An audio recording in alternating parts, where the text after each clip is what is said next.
Hi hello welcome to sky dream. కొన్ని సినిమాలు ఇంట్లో కూర్చొని టీవీలో చూస్తుంటే సూపర్ సినిమా అనిపిస్తుంది.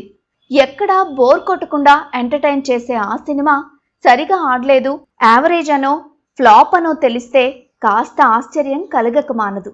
అలాంటి మూవీనే 2011లో విడుదలైన ఎన్టీఆర్ మూవీ ఊసరవెల్లి.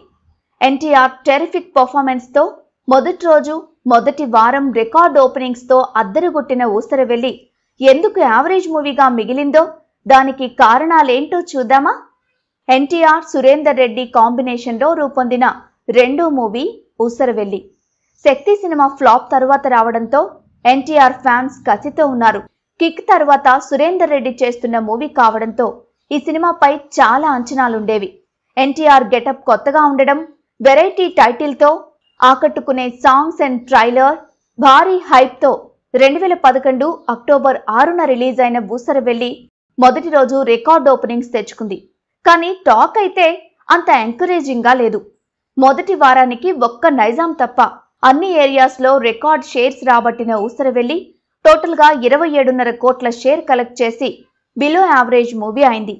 25 కోట్ల బడ్జెట్తో రూపొందిన ఈ సినిమా 10 కోట్ల టేబుల్ ప్రాఫిట్తో 35 కోట్లకు అమ్ముడుపోయింది. కానీ అందులోంచి 80% మాత్రమే రాబట్టడంతో సినిమా బాక్సాఫీస్ దగ్గర బిలో యావరేజ్గా మాత్రమే గుర్తింపు పొందింది. ఎన్టీఆర్ యాక్టింగ్ కొత్తగా ఉంటుంది. ఆ కొత్తదనంలోనూ సూపర్గా యాక్ట్ చేశారు ఎన్టీఆర్. తమన్నా తన కెరీర్లో బెస్ట్ పర్ఫార్మెన్స్ ఇచ్చింది. కడుపుబ్బా నవ్వించే జయప్రకాష్ రెడ్డి గ్యాంగ్ ఉంది. ఎక్కడా బోర్ కొట్టదు. Songs hit. Devi Sri Prasad background score terrific. Screenplay కూడా ఆకట్టుకుంటుంది. మరి సినిమా ఎందుకు పరాజయం పాలైంది?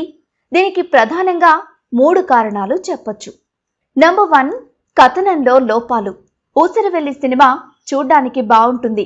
ఇది నార్మల్ ఆడియన్స్కు ఓకే, ఒక్కసారి చూసేయచ్చు అనిపిస్తుంది. కానీ సినిమాకు రిపీట్ ఆడియన్స్ కావాలంటే ఆకట్టుకునే కథనం కావాలి. టైటిల్ ఊసరవెల్లి అని పెట్టారు. ఎన్టీఆర్ క్యారెక్టర్ని చాలా డిఫరెంట్గా ఇంట్రడ్యూస్ చేసి ఇంటర్వెల్ వరకు దాన్ని అలానే కంటిన్యూ చేశారు. అయితే సెకండ్ హాఫ్లో కథ అంతా టర్న్ అయి హీరోయిన్ సెంట్రిక్ మూవీ అయిపోతుంది. ఒక పెద్ద స్టార్ని పెట్టుకున్నాక తన మీదే సినిమా వెళ్ళిపోవాలి, తన క్యారెక్టర్ని బేస్ చేసుకుని కథనం సాగిపోవాలి. కానీ సెకండ్ హాఫ్ అంతా హీరోయిన్ ఓరియంటెడ్ అవ్వడం, అందులోనూ ఫ్లాష్ బ్యాక్ ఎపిసోడ్కు ఎన్టీఆర్కు ఏమాత్రం సంబంధం లేకపోవడం, అసలు ఆ ఎపిసోడ్ అంతా ఎన్టీఆర్ కనిపించకపోవడం చాలా మైనస్ అయింది. సినిమా స్క్రీన్ ప్లే విషయంలో ఒక ఫండమెంటల్ రూల్ ఉంటుంది. హీరోకు ఒక ఆశయం ఉండాలి, ఆ దిశగా కథనం సాగిపోవాలి. కానీ ఇక్కడ హీరోకు ఒక ఆశయం అంటూ లేదు. హీరోయిన్ ఆశయమే తన లక్ష్యం. పగ వేరే వారిది, ప్రతీకారం హీరోది. పరుచూరి బ్రదర్స్ ఒక గొప్ప మాట చెప్పారు, పగ ఎవరిదో ప్రతీకారం కూడా వారిదే అవ్వాలి అని. అప్పుడే హీరో ఎమోషన్స్ ఆడియన్స్కు కనెక్ట్ అవుతాయి.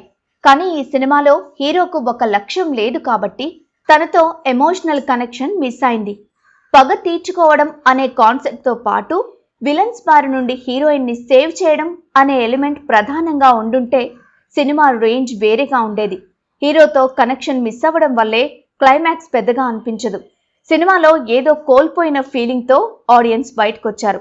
అలానే ఫస్ట్ హాఫ్ అంతా చాలా ఎంటర్టైనింగ్గా మలిచి సెకండ్ హాఫ్ సీరియస్ వేలో సాగిపోవడం కూడా ఒక మైనస్. Number 2, NTR makeover. ఒక స్టార్ హీరోకు ఫ్యాన్స్తో పాటు వారి టేస్ట్ కూడా చాలా ప్రధానం.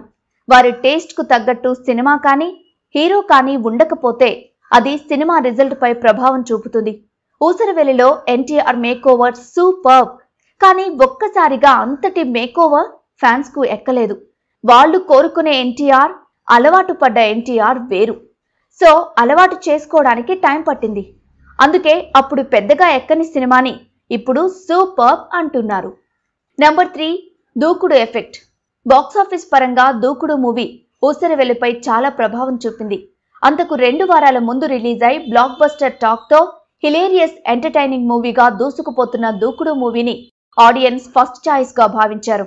ఒక సినిమా హిట్ టాక్తో ఉన్నప్పుడు పక్కన వేరే సినిమాకు మిక్స్డ్ టాక్ ఉన్నప్పుడు ఆ మిక్స్డ్ టాక్ ఉన్న మూవీకే చాలా దెబ్బ. అందుకే మొదటి వారం తరువాత క్రమక్రమంగా కలెక్షన్స్ తగ్గిపోయి బిలో యావరేజ్గా నిలిచింది ఊసరవెల్లి. కానీ ఈ సినిమాని ఇప్పుడు చూస్తుంటే అబ్బా సూపర్ ఉందే, ఎందుకు ఆడలేదు అని అనిపిస్తుంది కదా.